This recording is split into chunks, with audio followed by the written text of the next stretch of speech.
بسم الله الرحمن الرحيم. السلام عليكم، معكم توجور توتا دي زاد في فيديو جديد. اول حاجه نصلوا على النبي عليه افضل صلاه وازكى سلام. تاني حاجه نقول لكم ان شاء الله تكونوا بخير، صحتكم مليحه، اموركم في احسن احوالها ان شاء الله. اليوم فيديو جديد، ماشي جديد، تكمله الفيديو السابق اللي هدرنا على الروتين تحت تحضيرات الروتينيه لدخول المدرسي للأطوار الثانوي والمتوسط والابتدائي، مع العلم أن الدخول المدرسي إن شاء الله غادي يكون 22 مارس، عفوا 22 سبتمبر 2024، يعني بعد 3 أسابيع بإذن الله. سور رانا هدرنا ديجا على شراء المناظر، الأدوات، المحافظ، استخراج الوثائق، الكتب، نوجدوا الصور الشخصية هذوك الصغار، تنظيم المكاتب، الخزائن، تهيئة الغرف للأطفال. هذا الشيء قاعد طرقنا ليه في الفيديو السابق.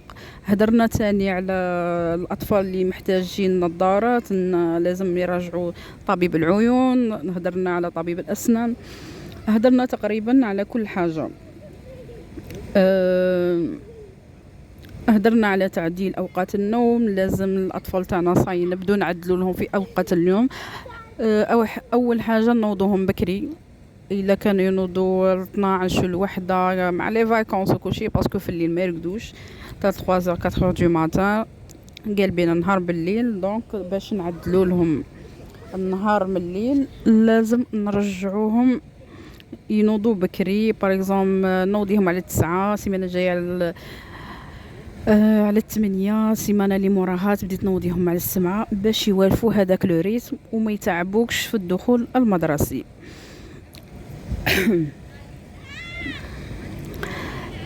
اما فيديو تاع اليوم غادي نهضروا على كيفيه التعامل مع الاقسام النهائيه والبوام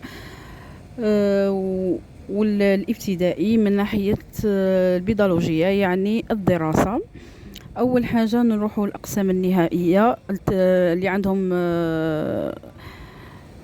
الاقسام النهائيه طبعا اللي عندهم امتحانات، مثلا البكالوريا والبام، هما الاساسيين. السيزيام زعما صافا نقدو نعدوه زعما امتحان عادي، ماشي كيما البام والبكالوريا.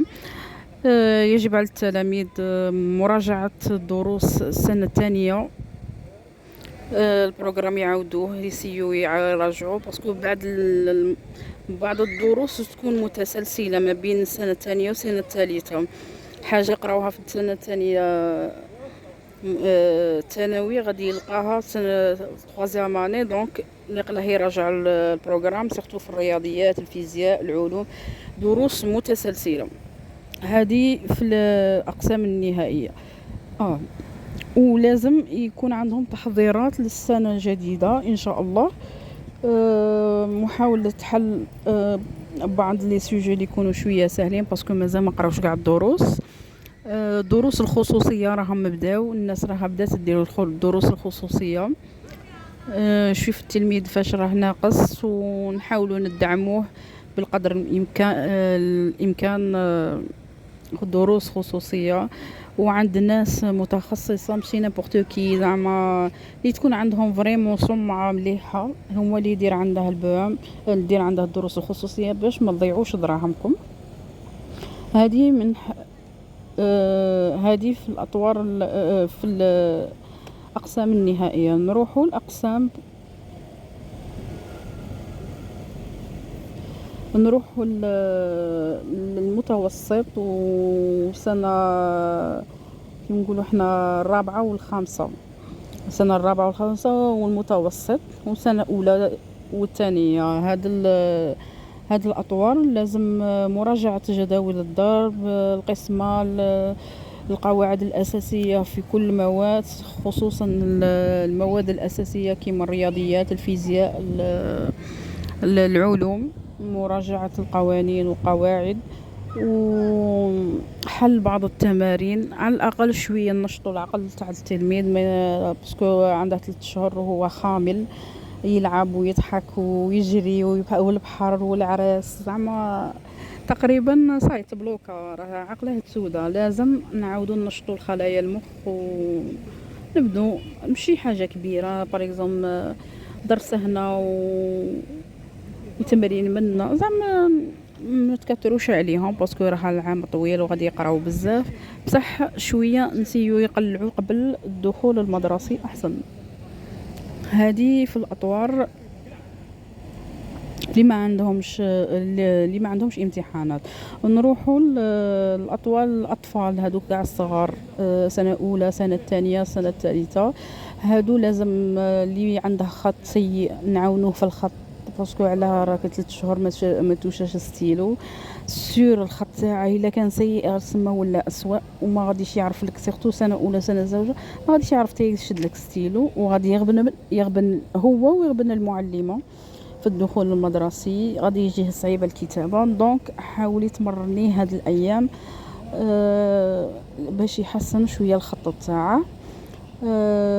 الاملاء ديري لها بعض النصوص هكا مليهم عليه باش الاملاء يحسن الخط من جهه ويحسن التعبير تاع الطفل ويولي يعرف الكلمات كيفاش يكتبهم ومين يسمعهم. هذه حاجه مليحه ومهمه في الاملاء. الحساب باريكزوم الارقام، بعض العمليات باسكو السنه الاولى والثانيه والثالثه عندهم ناقص والزائد ما عندهمش حاجه كبيره. عاونيهم في الحساب، لا بغات تعاودي لهم العمليات اللي داروهم في الدفتر تاع العام اللي فات، على الاقل راكي تنشطي لهم الذاكره تاعهم باش يعاودوا يولوا النشاط تاعهم. التعبير الكتابي هو حاجه مليحه حتى يعاود استعاده المعلومات والكلمات وكيفيه كتابه الكلمات باسكو هما راهم 3 شهور يكون نسى كلش. دونك خليه اعطيه موضوع وخليه يعبر على روحه وحاولي تصحي له منين داك باش باش باش ينمي الفوكابولير تاعه اللغه تاعه. نسيت حاجه تاع السنه الرابعه والخامسه والمتوسط وهي استخراج التقويمات الشخصيه.